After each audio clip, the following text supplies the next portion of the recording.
Welcome back to a video with the Clueless Car Guy. So today's video, I'm going to talk about every modification on my Fiesta ST and whether it's worth you doing this, whether it was worth the money, and if it was something I would go back and do again.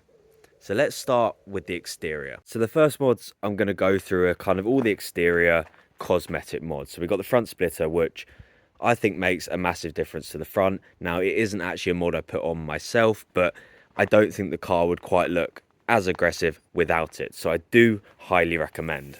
Now coming to the rear, we've got the diffuser, and again, the same kind of vein. It looks nice. I'm a fan of it. Would I get it for my car again?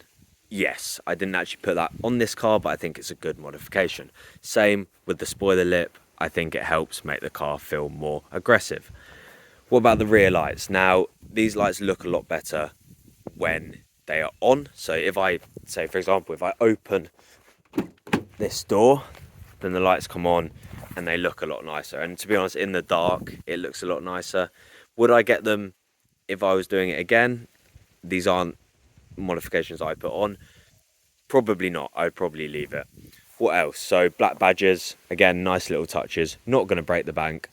I would go for them. And the last two sort of bigger cosmetic mods are the springs.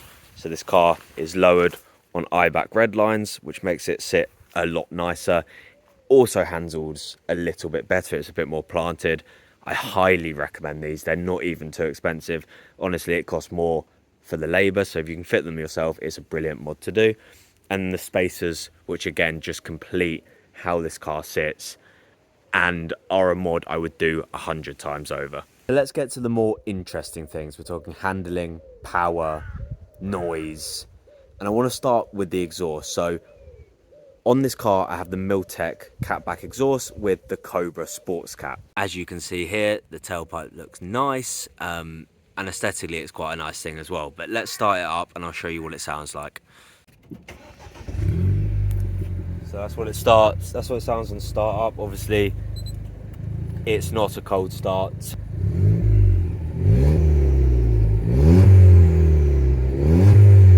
So that is one of my favorite modifications. Honestly, we're talking a 1.6 litre engine. Now, it's a 4-cylinder, but I mean, 4-cylinders aren't known for being sounding that good either. I'm happy with how it sounds. I generally think it sounds quite good for the engine you're working with. So I highly recommend. It's not cheap, but it's definitely worth it. And if you're going to tune, like this one is, it's good to have that sports cat as well, and a freer flowing exhaust. And keeping on the subject of that, power, let's talk about the tuning. Now, I always say to people, first thing you should ever do to a car is a stage 1 tune. Now, I know people argue that handling's better, all of this other stuff, but if you can get 30, 40 more horsepower from a standard car with a 400 pounds tune, I always recommend doing it to really change how a car feels. Now, this is stage 2. This is running 235 brake horsepower and 480 newton meters of torque. Completely woke the car up, made it feel actually fast. Obviously cost a bit of money. I had to get the intercooler, which is another modification, but was just a modification that I had to do for the tuning, so I can't really comment on what it's actually done in terms of heat soak and stuff. I haven't really noticed, but I highly recommend. Tuning on these is endless.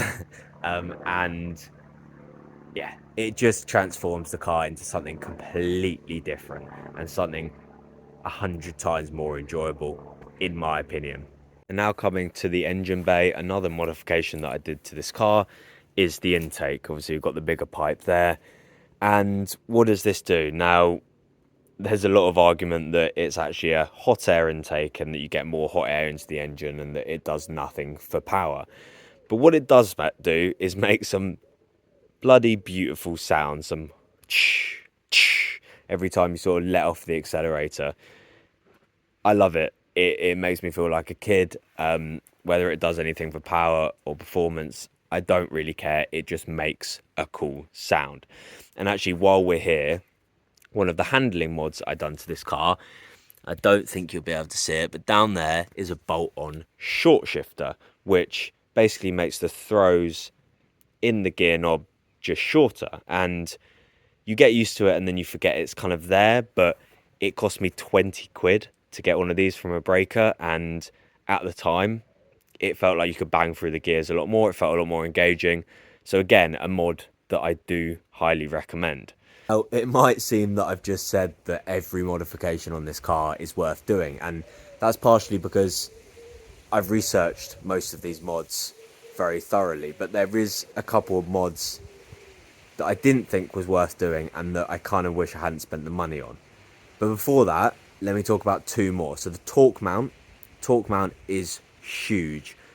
The way it reduced torque steer, really important with this power. It just made the car feel a lot more stable and a lot more straight, as well as poly bushing the rear. I think it made the car feel a lot more stable, made the car corner better. It just made it feel a bit more solid. So what's a modification that I would not recommend doing and that I didn't notice that much of a difference for? Let me show you. And that is this down here, the white line rear anti-roll bar. Now it's a shame because I had one of these on my TTS and it transformed how the car felt. And a lot of people said that it did the same on these cars, but honestly, I'm not sure I even noticed a difference, and it was at least a couple £100, maybe getting on for 300. So I wouldn't recommend fitting that to your car. Thanks for watching the video. If you're enjoying, please subscribe, and I'm going to carry on trying to make more long form videos. Peace.